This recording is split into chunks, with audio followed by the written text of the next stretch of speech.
Temitope, I was told that you really wanted to see me, and that you were not going to leave until you see me, and I was wondering what it was all about. So what is the issue? Actually, I got to learn about your program from a friend. Okay. And I felt this is a great platform for me to express myself and let some people get to know what is really behind the scene of why I had to leave my marriage. Okay.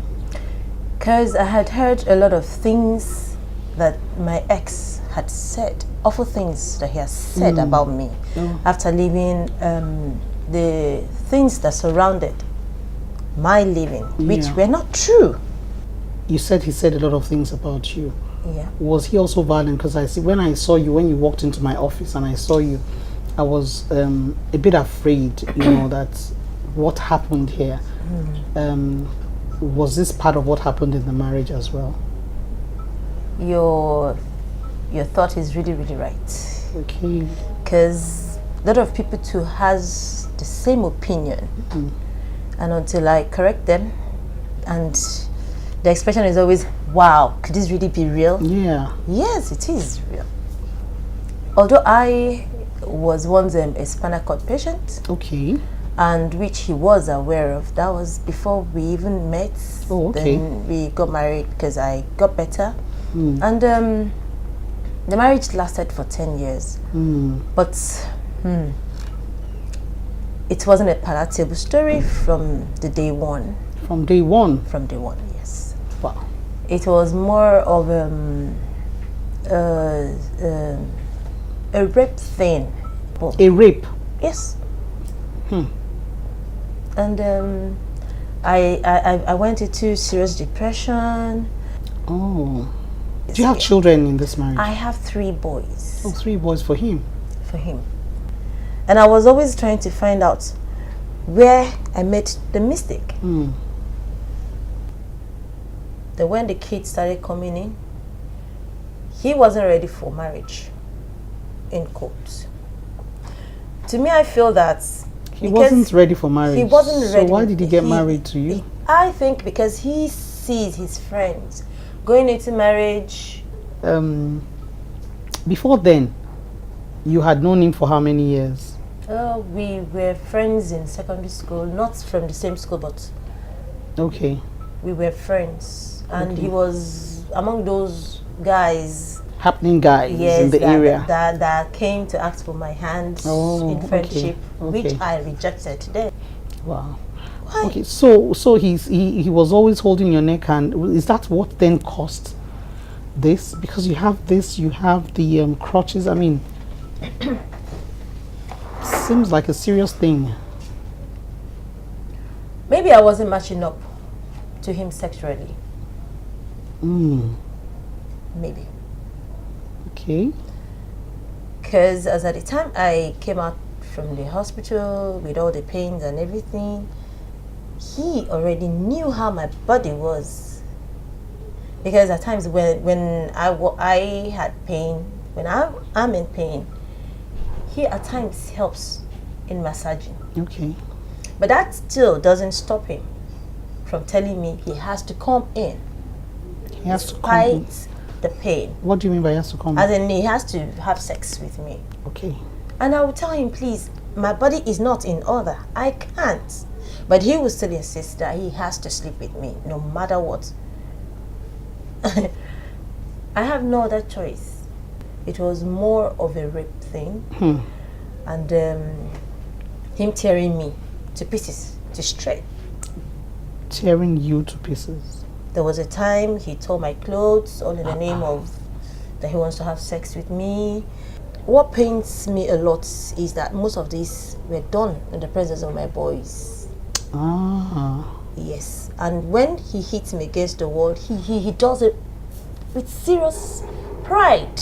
He happens to be the firstborn.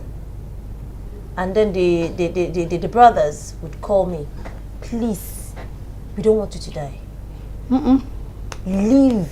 There is somebody out there much better than our brother, because my brother is a leech. For his own brother to tell me that he is a leech. Yeah, that's serious. He For the knows family members to something. be telling you that, it's a serious thing. I mean, this is really a serious thing. I mean, I've heard so many cases of domestic violence and all, but I have truthfully never seen anything like this. Like I said, when you entered my office, I was scared. You know, I was actually thinking and somehow hoping in my mind that let it be an accident, that it can't be, beating your husband, beating you, or your spouse beating you, that led, to this. So, are you out of his house now? Are you still there now? By God's grace, we are out. I'm out with my kids, and initially the case was reported to some able bodies. Okay. Who called him? He didn't respond, and he helped in packing my things without knowing he was helping me. He helped you in packing your things. Yes, he helped me. Like I said, I just wanted to have this preamble, with you to know exactly what the issues are. I see that you have pictures. I mean, I looked at those pictures. One that this is really serious. I don't want to imagine that it's a human being. A man that claims, I love my wife and I want my wife back. I did this to you. I mean, he did this to you. Yes. Until date, he still tell people that he has never risen up his hands against me.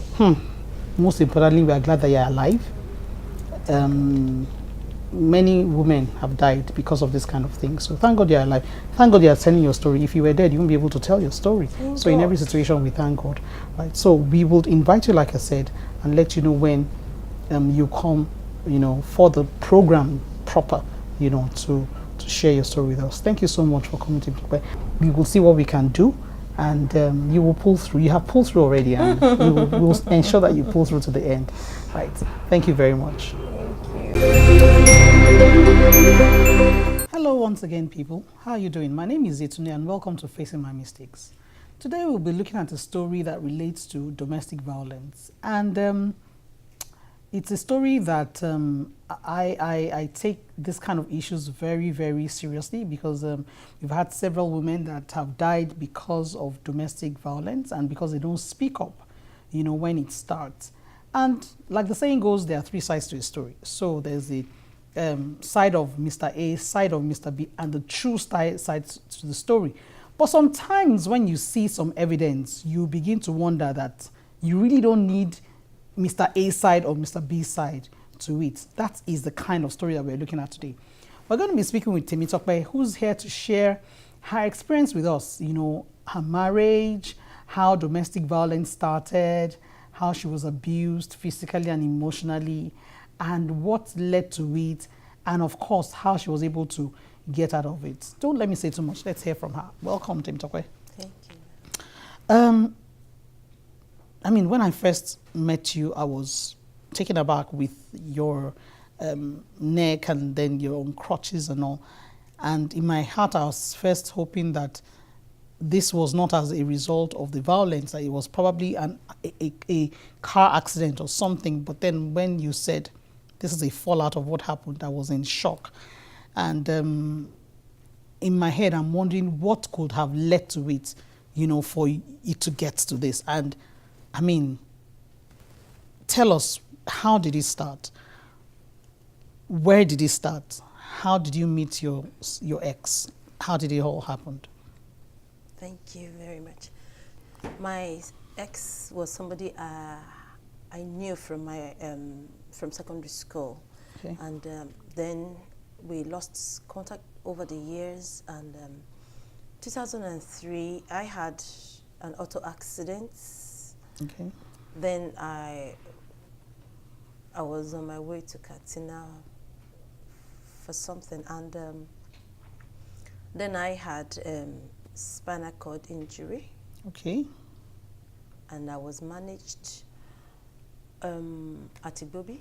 Okay. That's the National Orthopedic Igbobi. And then in 2005, I received a call from him. Apparently, he was able to get my number from a friend. Okay. And we met up, and that same day that we met, he proposed. Okay. That same day. That same, before then, you hadn't seen him For more than a decade. For more than a decade. Were you dating him back in school or something? When in secondary school, he was among those that asked me out. Okay. But I didn't. You didn't date him? Yes. There was no relationship whatsoever? No, there was no. And then he meets you 10 years after? More than that. More than 10 years after? In a hospital? Or you had come out of the hospital? I had come out of the hospital. Okay. You were recovering? Yes. You know, and he asked to marry you that same day? That same day. And I, fair enough, I just answered him that, see, you know, over the years, we've lost contact. And you can't just ask me that straight up like that. Yeah. That it's better we start off being friends. So we started like that. But later, because of some things that happened between myself, my uncle, and my auntie, I didn't grow up with my parents. Okay. I didn't grow up with them, and I had this rough background, sort of living from one auntie, different uncles, and having so many issues at that time because I was facing so many challenges then. Yeah. I thought that, well, and I have a friend that I can really, really relate with, which was a big mistake that I made then. Shortly after we had the introduction to him, he felt that, well, now that he has succeeded. Before the introduction, how long did you guys court? We dated for about a year. Okay. And you know, as Christians, then they will tell you, you can't go to somebody's house, you can't do this, there are so many things. I would say that I made the mistake of believing that me agreeing to marry him was a way out for me from what I was facing. Yeah. But shortly after the introduction, he started exhibiting some habits. Okay. And I had to call the relationship off. You called the relationship off after the introduction? Yes, after the introduction. Okay. I didn't tell my family members. What were the things that you noted? What led to you calling off the relationship? I noticed that he was telling lies. Then he started shouting. Okay. In every little thing, he was shouting. And there are some other strange things that I noticed. And all this you didn't notice while you were dating him? Yes. So, you know, then I started noticing some dirtiness, which really, really got to me. And then he was always telling me that he was going to adjust. There was a day the brother walked in, his younger brother walked in, and made me crying. And it was like, Auntie, it's not by force that you should, please don't marry my brother. Oh, the brother told you that? Yes. So I was like, please, why did you say that? He didn't tell me why. At a point, I was asked to move out of the house. Your auntie's house? Yeah. For something I didn't see as an offense, but to them was an offense. Okay. And I had to, you know, when he came back and was still begging, I had to, you know, that there is no way I can move into this guy's house unless I am married to him, which was a big mistake. Yeah. Yeah. And I thought, because when he said that I should please pardon him and that he's going to change as a Christian, because I married him working in the church. He was working in the church? Yes, he was working in the church. So I thought, well, if you keep saying this one is no good, that one is no good, you know, as the saying goes, that you won't, if you close your eyes, then you won't even know when the good one will definitely pass you by. Yeah. That's it. And I wasn't getting any younger. I was in my 30s. I was matured enough. Mm. And well, I went back and I took his apology, and we went ahead for the wedding. And things started on that same day.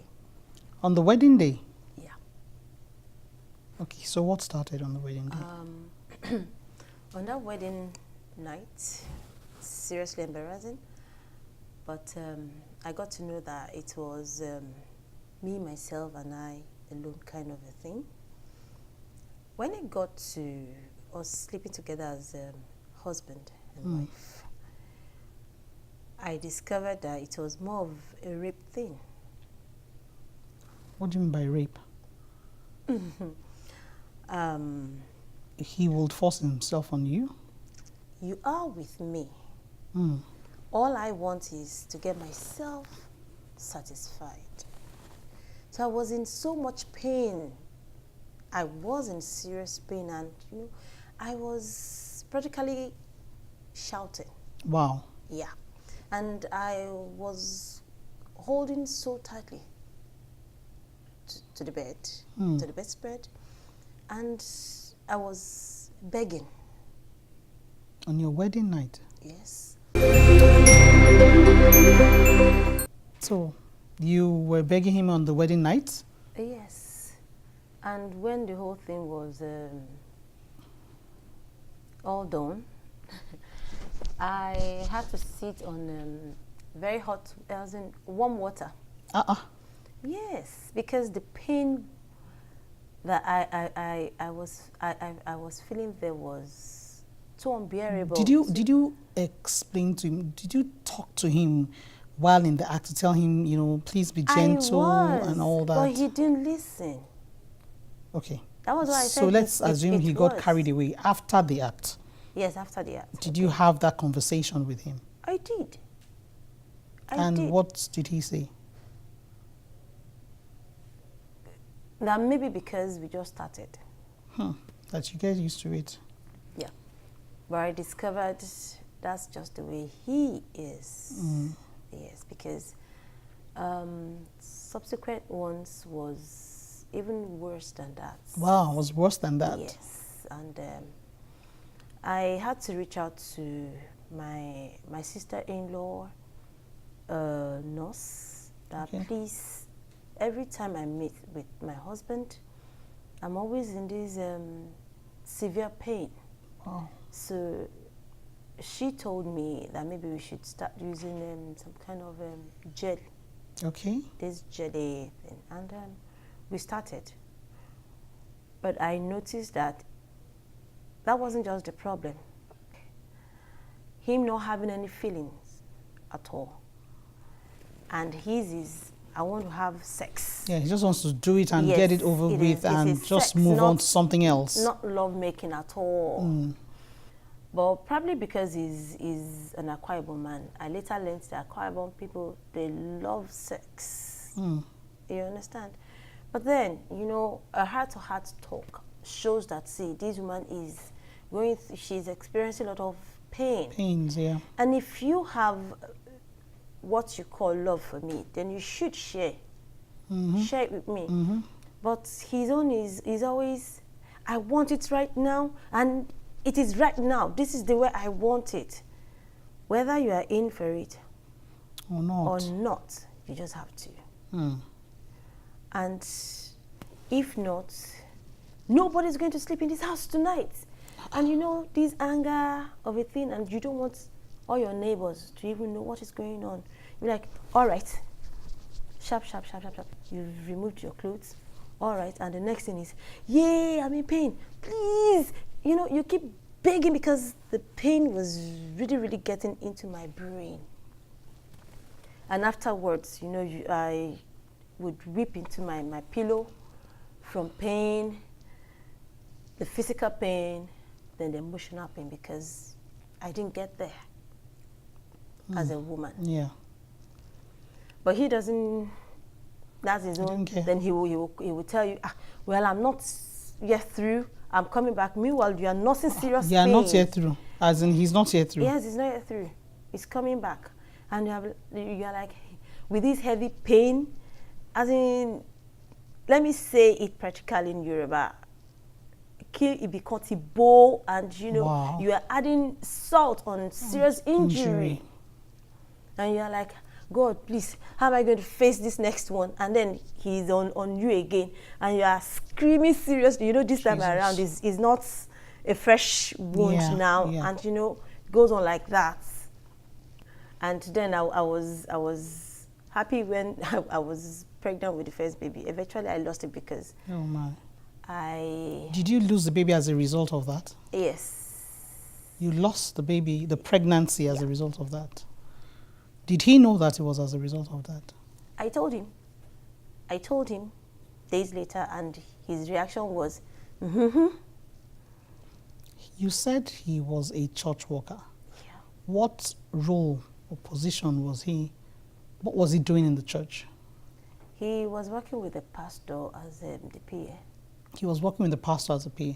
Yeah. Did you at any point in time discuss this with the pastor? Yeah. And then what did he do? What did the pastor do? They called him severally. Okay. To talk to him, because in between this hitting of a thing, he slapped me, he hit me against the wall. And at what point did physical abuse come in? I noticed that verbally, he uses vulgar words, especially when he's on you, and maybe you don't meet up to his expectation. That is according to him. Then he starts, and he makes, and you know, the way he would talk to you would rubbish you down. And he would use anything pertaining to my family's story. And when he comes back, at times, I notice that if he comes in, there is anything, he's always angry.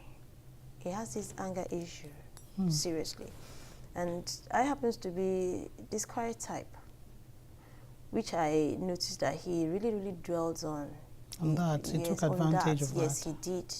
Because, you know, when he comes in and he starts complaining, it's not me to hit back. I'll just smile, you know, I'll smile and try to fix some things. Smile.